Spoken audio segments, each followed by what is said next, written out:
दिन भर सब ठीक लगता है, तुम काम करते हो, हंसते हो, लोगों से बात करते हो, सब नॉर्मल लगता है। लेकिन जैसे ही रात होती है सब बदल जाता है। तुम्हारा दिमाग तुम्हारे खिलाफ काम करना शुरू कर देता है।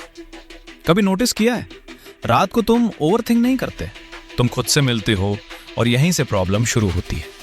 क्योंकि दिन में तुम जो इग्नोर करते हो, रात उसे इग्नोर नहीं करने देती। दिन में तुम्हारा दिमाग सर्वाइवल मोड में होता है, काम करना है, जवाब देना है, रिएक्ट करना है। लेकिन रात को तुम्हारा ब्रेन थिंकिंग मोड में चला जाता है। अब कोई डिस्ट्रैक्शन नहीं होता, कोई नॉइज नहीं होता, बस तुम होते हो और तुम्हारे थॉट्स। दिन भर तुम खुद को बिजी रखते हो, फोन, रील्स, काम, ताकि तुम्हें सोचने का टाइम ही ना मिले। लेकिन जैसे ही ये सब रुकता है, तुम्हारा दिमाग वो सब सामने लाता है जिससे तुम भाग रहे होते हो। ओवर थिंकिंग का मतलब सिंपल है, तुम्हारी लाइफ में क्लैरिटी नहीं है, फ्यूचर अनक्लियर है, डिसीजंस पेंडिंग है, इमोशंस दबे हुए हैं और तुम्हारा दिमाग इन सब का आंसर ढूंढ रहा है। रात को फीलिंग्स ज्यादा इंटेंस इसलिए लगती हैं क्योंकि उस समय तुम अकेले होते हो, और जब इंसान अकेला होता है तब वो सबसे ऑनेस्ट होता है। तो सच ये है, ओवर थिंकिंग प्रॉब्लम नहीं है, ये एक सिग्नल है कि तुम्हारी लाइफ में कुछ ऐसा है जिसे तुम इग्नोर कर रहे हो। लेकिन गलती क्या होती है, तुम इसे रोकने की कोशिश करते हो, सोचते हो कि सोचना बंद कर दूं, लेकिन दिमाग कोई स्विच नहीं है जो ऑफ हो जाए। तो करना क्या है, सिंपल है, अपने थॉट्स को ऑब्जर्व करो, उन्हें जज मत करो और अपनी रियल प्रॉब्लम्स को फेस करो।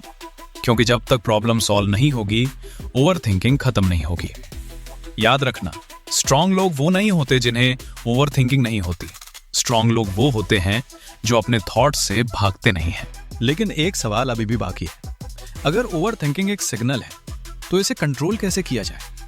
क्योंकि सच ये है, समझ लेना आसान है, लेकिन उस रात जब तुम अकेले होते हो तब खुद को संभालना सबसे मुश्किल होता है। सबसे पहली गलती जो तुम करते हो, तुम अपने दिमाग से लड़ने लगते हो।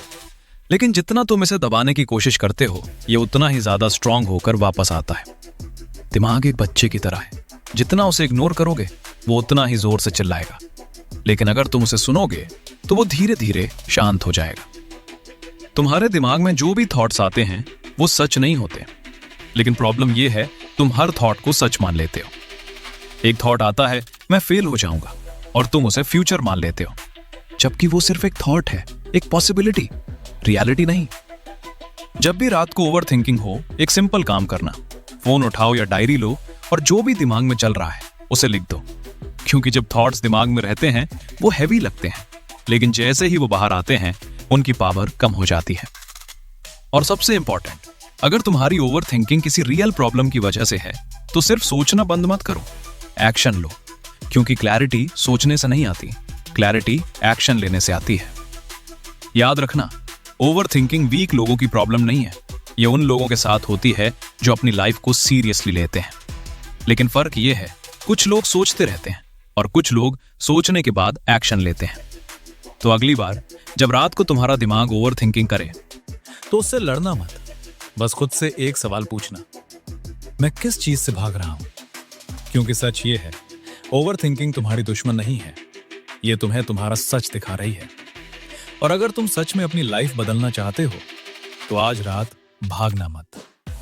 नीचे कमेंट्स करके बताओ, तुम सबसे ज्यादा किस चीज के बारे में ओवर थिंक करते हो।